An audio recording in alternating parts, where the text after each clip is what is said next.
આંબો બનાવી લીધો, વારસાઈ આંબાનું અરજી ફોર્મ કરી નાખ્યું, વારસાઈ આંબાનું એફિડેવિટ થઈ ગયું, વારસાઈ આંબો મળી ગયો, પછી આપણે વારસાઈ દાખલ કરી દીધી.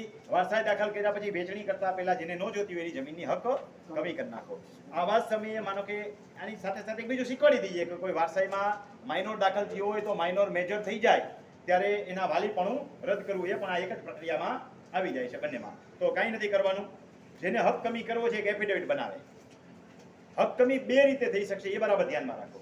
એક વિના શરતે હક કમી, એટલે કે મારે કાંઈ જોતું નથી, હું એમાંથી નીકળી જાઉં વિના શરતે કરી. બીજું, એક બેન હોય ને એને આની હારે બનતું હોય, નાની નથી બનતું, તો કહી દઉં હું આની ફેરમાં હક જતો કરું છું.